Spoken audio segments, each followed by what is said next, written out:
What's good, people? You're tuned into Big Condo Radio. I am Royzy Rothschild. This is the new series, Music Talk. I got my guy with me. He goes by the name of Joe Mulldog. He's an intern at Big Condo Records and also A&R. He likes to listen to a lot of music. But today, rather than hosting the show and obviously interviewing Joe, what we're going to do, we're going to go back and forth, and we're going to just discuss a few things with regards to the music industry and how we can help artists develop and progress within in the business music industry. You know what I'm saying? So, where should we start, Joe? What topic should we hit first? One of the big things we have here is with the demos in it. Would you say? So, like, when people are sending down demos, they're always in a weird format that isn't appealing to you personally. So, what would you say to do about that? Demos, for the past couple of years, demos have been a serious issue with regards to people sending a demo. So people are just saying, like, emailing, going, yo, it's Jake, this is me Spotify link. Like, people aren't even going to listen to that. No, if I'm going to be honest, no one's going to check that out. Okay. Obviously people are sending music in MP4 and it just all mad links and things like that. So a lot of music that comes across like that we don't even check. Okay. If you've not got your socials on the email as well, how can we look at you? What do you look like? You've not sent any pictures, you've not sent a story about how you got into music or anything like that. You know what I mean?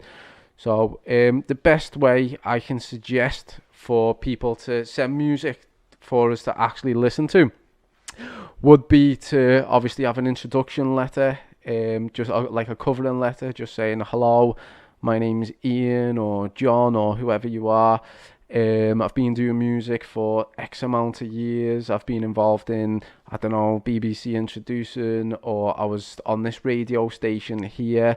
I've been in this magazine, or I'm trying to achieve this, or our sounds like this, and kind of give like a little introduction to why you're sending the demo. Yeah. Do you mind if it's like blatantly copy and pasted? Because I know a lot of companies sort of go against that because you want it to be sort of personalised for them and be more personal to them. Do you mind that, or is that something that's not really an issue? It depends on what it is that you're actually after. Yeah. You know what I mean? So if you're wanting an actual deal from the company, then it needs to be personalised. It's a bit different if you're... If it's just a demo, it's fine, really, isn't it? Would you say? No. No. I wouldn't, no. If you're messaging radios, magazines, and other companies like that, and you're trying to get exposure, you're going to be messaging a lot of companies. Yeah. So copy and paste messages are kind of the norm for that type of thing. If you've got like 1,000 companies to message, then you probably are going to copy and paste it, but you wouldn't message 1,000 record companies, if that makes any sense, because that the record company needs to know exactly what it is you're after. There's so many different types of deals available in the record industry. Yeah, you know what I mean? There's not just one deal. When you see people go, I've got a record deal, well, that's good, well done, but what type of deal do you have? What are you getting from it? Is it a publishing deal? Is it a licensing deal? Is it a distribution deal? Is it a 360 deal? Is it a management deal? You know what I mean? Is it a 50-50 split? Is it an investor deal? So, like, what type of a deal is it? You know what I mean? So it's kind of like when you're sending a demo, have a little covering letter, why you're sending the demo, then send your bio of your musical history. Obviously, if you're a new artist, you would explain in the bio that you are a new artist. If you're an established artist, you would explain all the things that you've done, like I've performed at Glastonbury, I've performed at Sound City Festival, I've done this, I've been in this magazine, we've got a good response over here. So I have like a little bio in it. Yeah. After the bio, make sure you put your socials. So put your Instagram, put your Facebook, put your website if you've got a website, put your Twitter, all that, and then give us some photos as well. Like show us who you are, what you look like. Yeah, You know what I mean? Preferably HD photos. If you can't afford to do that, then obviously get some good pictures on your iPhone. We've all got phones. We can send some good pictures with it. And if you are sending the music, send the music in an MP3. Yeah. Because obviously with it being an email, you can't send WAV because the file size is too big. Of course, okay, yeah. so don't be sending MP4s, don't be sending SoundCloud links, don't be sending Spotify links, don't be sending all this type of thing. So just MP3s, would you say? An MP3 with a covering letter, with a bio, with some photographs. Yeah. Yeah. You said about the socials. Do numbers matter for you personally when you're looking for an artist? Okay, so Big Condo Records, the type of record label it actually is, it's not one of these distribution house record companies. Like we focus a lot on A&R, which is artist and repertoire. We like to work with the artists, we like to build the brands, we like to develop them, and I think a following is something that we can help the artist build. So putting your socials on there is actually quite important, so we can go and check that out, because if you've hardly got any followers but you're not posting any content, then why are you not posting content? What's the issue? Well, you've got a phone, you've got all these devices and all these things available, so why aren't you posting content? So the first thing I would think, I'd get a bit suspicious of, is this someone that just posts once in a blue moon? If the music was amazing and we did bring them in and we did develop them, are they going to post on social media? Know what I mean? Are they going to promote anything that we do? So if we do go onto an artist's social media and they're not posting, they're not interacting with the fans, and they're not doing that type of thing, but that's a warning sign for us. Well, what would you suggest for people who don't have enough content to post? Because I feel like a lot of started off artists don't know what to post, don't know what content to do, and then that's when it sort of goes downhill from there. Mate, there's so much you can do for content. It doesn't have to be all music. Don't forget, right, like the way the industry is now, the way social media is, like you should just be creating content. Like you've got like loop apps where you can go and wave and then just put that up and put like a success quote. Know what I mean? The next day, Toby Carvery, a meeting, look at my meal. Like if you put a picture up of a meal, you'll probably get more response for that than what you will your actual music. So everyone's looking at it going, hungry, know what I mean? But that's an interaction. Know what I mean? So if you're interested in something, if you've got hobbies, do you like reading books, do you like sport, do you like football, if you post about these things, then the people can get to know you and then follow you, and they could interact with that before they even hear about your music. Of course, So would you say it's just anything you can talk about? Just anything. Just pull it from anywhere? Anything, but make it so it's you. Yeah. Do you get me? So, like, you can talk about anything and you can do anything, but don't be fake about it. Know what I mean? Because in the longer run, that's going to be harder for you to keep up. Do you get me? Definitely, whereas, like, if you're a singer, say for instance, you're a female singer, and you're also like dancing, but there's a lot of dancers out there and people that like dancing, so you could put your dancers up and the routines and stuff that you're doing, and people are like, that's boss that, I'll check out your song.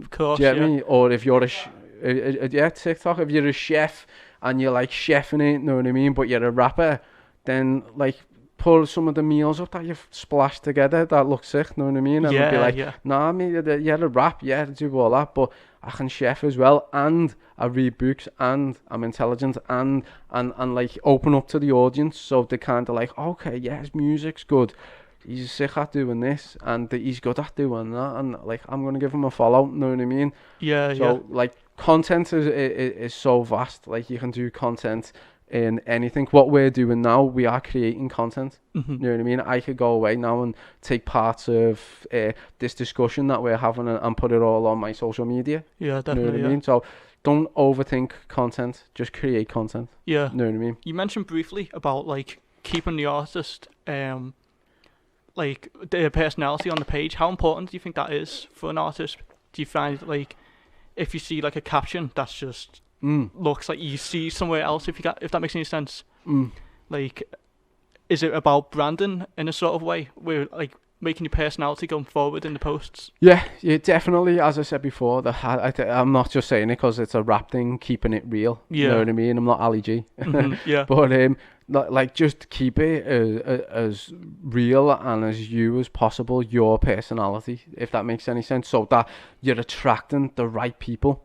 Yeah, for your music. Do you get me? So it's kind of like if you was a rapper and you was a trapper and it was all trap, bang, bang, all that, well, that would attract a certain type of crowd. Yeah, Do you get definitely, me? yeah. So all them people are into that. That's what they want to listen to. That's what they want to follow. They want to make sure that that person that's creating that type of music is kind of about that. You know what I mean? Of course, Whereas if you're like, I don't know, a singer, and you're into, I don't know, opera and things like that, but then you don't want to portray something completely different to what you're actually in, because you want to open up to people that are like you, because that's what you're doing, really.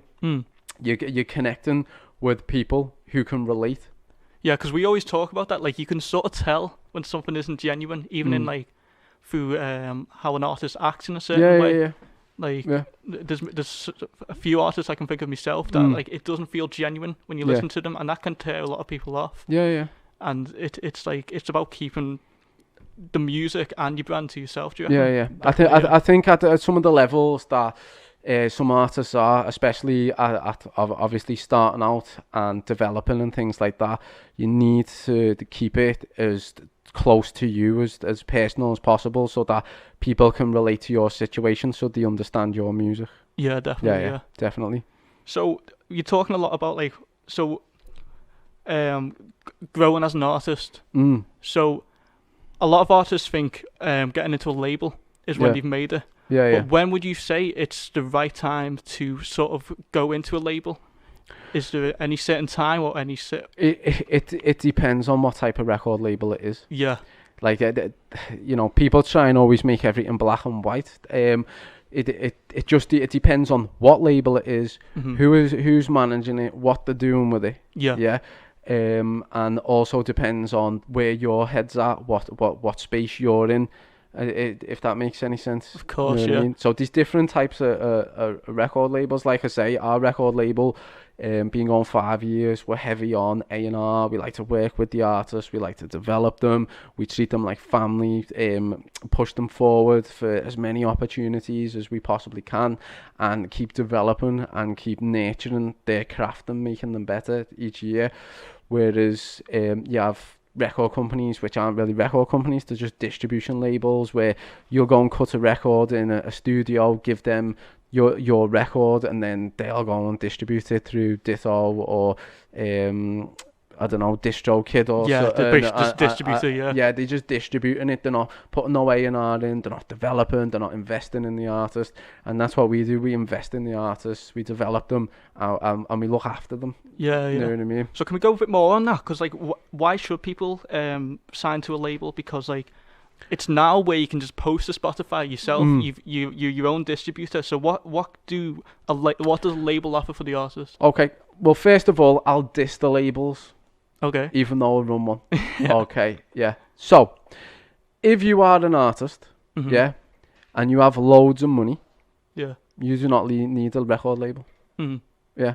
So, if you can pay for all your studio time, and you can pay for all your mixing, and you can pay for all your mastering, and you can pay for all your artwork for the single, and you can pay for your distribution, and you pay for your music video, and then once you've done all that, you pay for your marketing. Because that's the main thing that all these artists forget about. They go to the studio, do all that, do the video, and don't market. That's why they don't get anywhere. Yeah. If you can do all that and you pay for your marketing, and you're paying like, I don't know, thousands of pounds to feature on front covers of magazines and things like that. And then once you've done all that and you built your buzz, you pay for your tour to go on tour.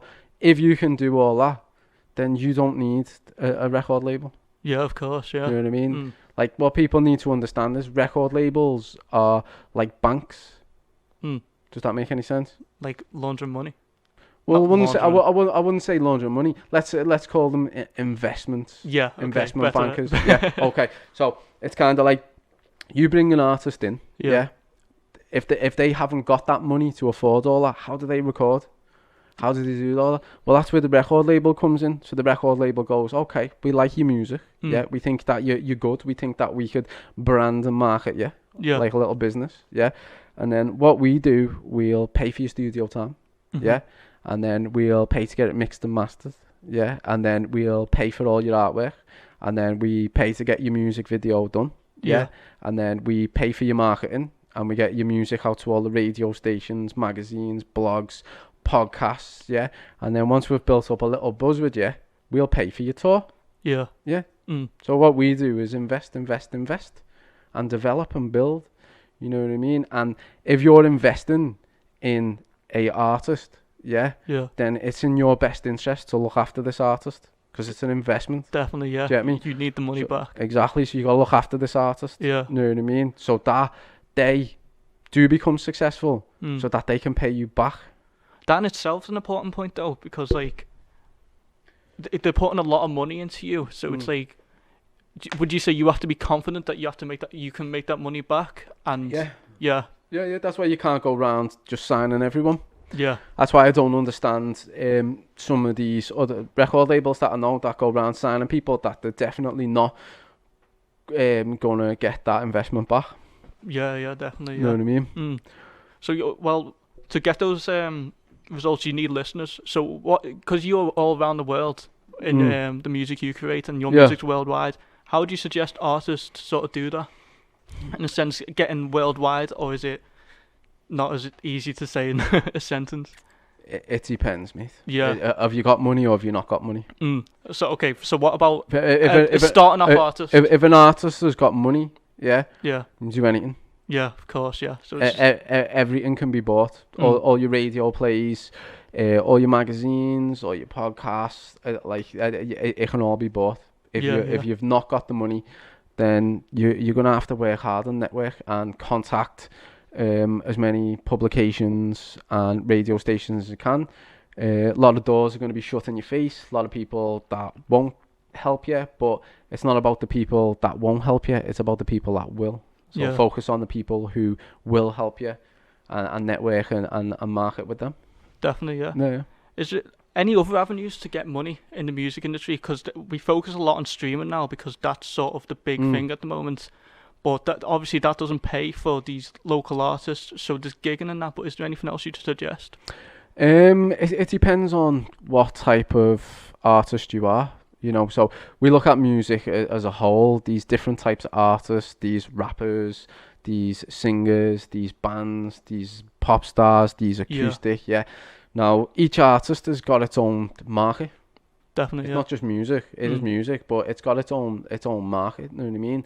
So, I know we're sitting in COVID at the minute, so some of the things I'm going to suggest is not the best for not the best time for right now, but from previous and going into the future, the likes of acoustic artists, their market will be pubs, bars, clubs, weddings, christenings, as well as doing tours. So that's their live money. You know what I mean? If you build up enough following and enough interest, then you've got the festivals that will book you. You will get paid off festivals. I suggest you look for sponsors. Obviously, if you build an interest in yourself, then there's companies out there that would be willing to sponsor you, for you to drink their water, or for you to wear their t-shirt, or for you to plug their app or their website, which you can, because if you build up the following, then you can start advertising these products. You know what I mean? So you've got that avenue as well. I would suggest that don't be releasing your music on streaming straight away. So obviously a lot of new artists, they get excited dead quick. It's like, I want to get on Spotify, want to get on Apple, want to get on that. Just calm down, okay? Get your EP or your album, and get it pressed in hard copy, sign them all, and let's start with the immediate fan base. Okay, so your friends, your family, people that they know, people that are interested, people that want to support. Let's start selling them first. So that doesn't exclusively have to be for like even big artists. It could be like even if you're just starting up. You can. It's just like family and that. That's you can give it saying. to, isn't it? You're still getting money from it. Put them all out, sell them. You will generate cash from that. Definitely. Guaranteed 1,000%. So sell them. Have little targets like, I'm going to release 100 copies or 200 copies or whatever you think that you can sell. Yeah. Then put it with a package. So you're not just buying the album. You get the album and the poster, or the album, the poster and the T-shirt, or the album, the poster and the mug. Or whatever it is, whatever your brand indicates. I know there was a young girl that came in here the other week called Meg Shaw Sings. Oh, yeah. So she's actually got a pair of sunglasses. Oh, yeah. That says Meg Shaw Sings on it, or Meg Shaw. Yeah. Now, she could potentially put her album out and you get a pair of sunglasses. Yeah, something as simple as that, really, Brandon. Isn't it? Yeah. You know what I mean? So, like, she could put the sunglasses with it and put an extra tenner on it. You know what I mean? Yeah. And then only once you've exhausted all them sales, only then is when you should put your music on streaming websites. You know what I mean? Don't forget, Spotify are playing, I think it's roughly about 14 plays for a penny now. You know what I mean? So what? Not good. like 1,400 plays is £1. 14,000 plays is 10. 140,000 plays is £100. You know what I mean? It costs you more than that to go into the studio and record it. Yeah. You know what I mean? Definitely, yeah. So defo exhaust all the avenues first. You know what I mean? There's other things as well, like you can do special occasions. So if you are quite popular artist and you just start popping off, you could charge people to go on a date with you, whether you're a man or female, and you could say, right, I'm putting a package together. The package is £300, and for £300 you get to come with me to the studio. You get to watch me record my latest single. Right. Yeah. And then after it, we'll go for tea and coffee and have a chatter. You know what I mean? For £300. I've never heard of this in my life. Mate, this is what I'm about. Well, I guess it's just any way to make money from it, innit? If you've got like a good enough fans. Exactly. There's people who want to do that, definitely. Charge for features. If someone wants to feature you on a song, it depends on what you're worth. You know what I mean? If you're an artist who has got 100 followers and somebody else who wants to feature you has got 100 followers, you can't really charge them that. No, not at all. You know what I mean? But if over a period of years you can develop a massive following, a fan base, and you can generate views, then if someone wants to contact you for a feature, then you're within your right to charge them for you to feature on their song, because what you're doing is driving attention to their platform. Yeah, definitely. Yeah. So it everything just depends. You have to figure out where you are, and you've got to be honest with yourself as well. You know what I mean? That's the main thing with music. Be honest with yourself. Yeah. Okay. If you're honest with yourself, you can understand exactly where you are, and if you know exactly where you are, you can then choose how to maneuver. Definitely. Yeah. You know what I mean? So I see a lot of people with, like, I don't know, advertising every other week the Spotify streams, and like, I got 200,000 streams, but they only got 200 followers on Instagram. Yeah. That's a red warning light come up. Why? I don't know. It'd be like a lottery win.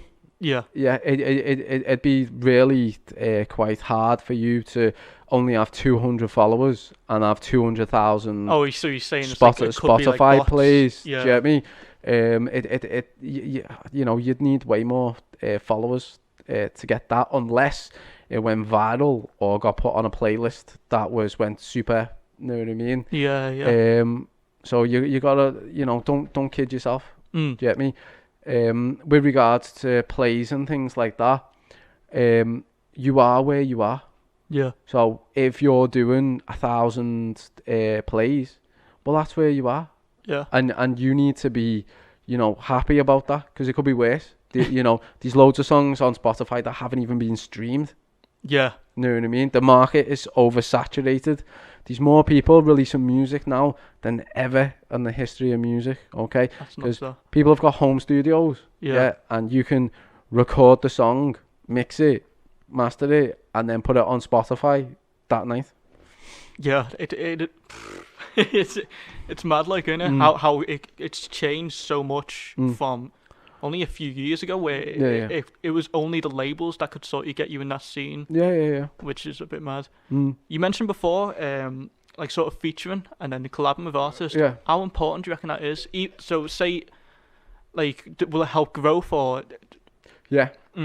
Right. There's a lot of stubborn artists out there. Yeah. Musicians as well, who don't like to feature. They just like to do everything on their own. Yeah. And I'm saying that collaboration is key, whether it's in business or whether it's in music.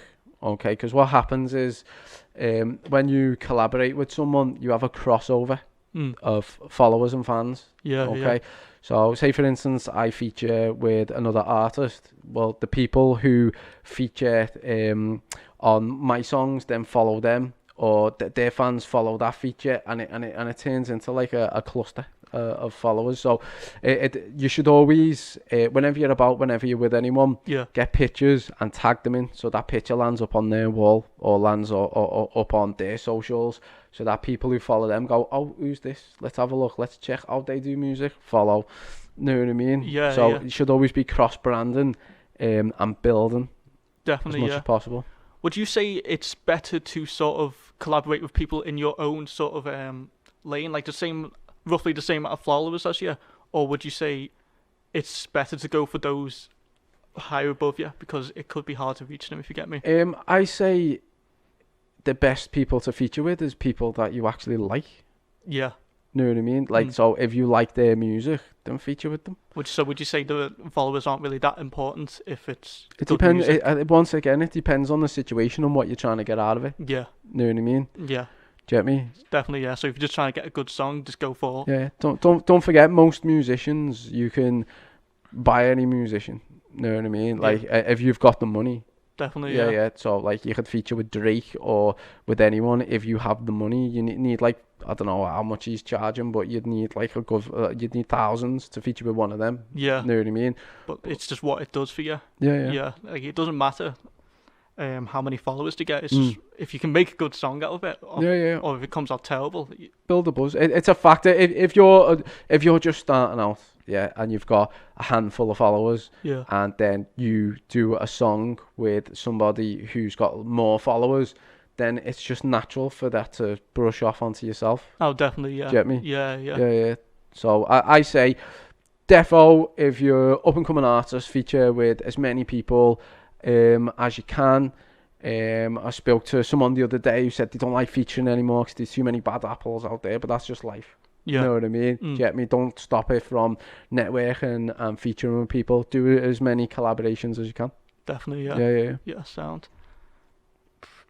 Yeah, that's all I've got there. Oh, that's all you want to that's all I've got. Yeah. But with music, like, the thing is, you just got to keep going. Yeah. You know what I mean? One song can turn your whole career around. You know what I mean? Definitely, yeah. You could go viral, but then what happens with some people that go viral, they don't keep up with it. If that makes any sense, so they disappear. Yeah. You know what I mean? But you need to be consistent. You need to persevere, and you need to be doing it every day. Working on your craft. You need to be creating content consistently all the time. You can't just, put some content out and then don't do nothing for a couple of weeks, because people lose interest and go and follow someone else. Oh, yeah, definitely. You know what I mean? Like, if someone else raps and I rap, like, why should they follow me instead of them if they're doing lives and doing all this stuff that's entertaining them? They're all going to go over there.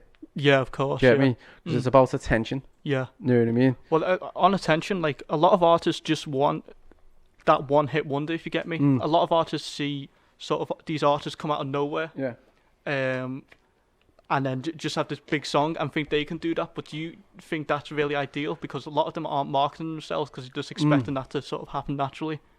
Do you know what? There is a lot of successes in music from people who come out and they've got a lot of support for what they're doing, and they've gone on to work well.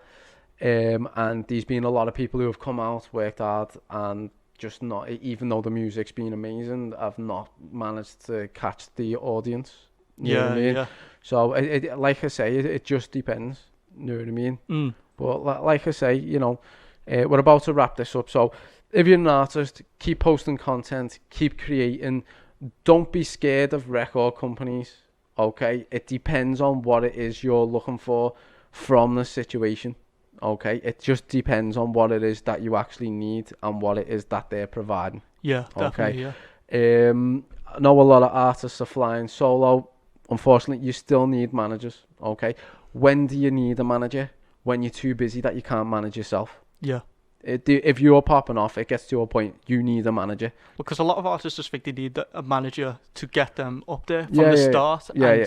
Don't would you not recommend getting that? No. When would you say is a point, like as you said, popping off? But like Well, when you get to a point where you're starting to struggle to deal with your business, then you need a manager.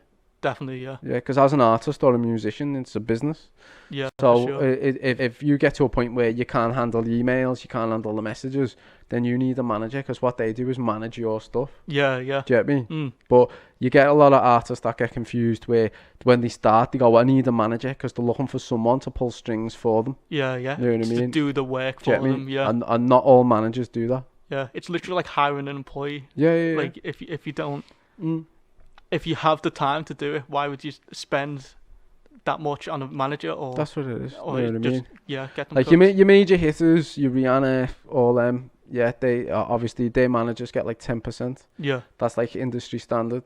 But if you're an independent artist that's got a manager and you're not doing anything, would they charge a lot more? Or? Well, you'd have to, or you'd have to pay them. Yeah. You know what I mean? Because yeah. It's harder to move you. Do you get me? It's easier to manage someone that's already flying. Definitely, yeah. You know what I mean? Of course, yeah. Do you get me?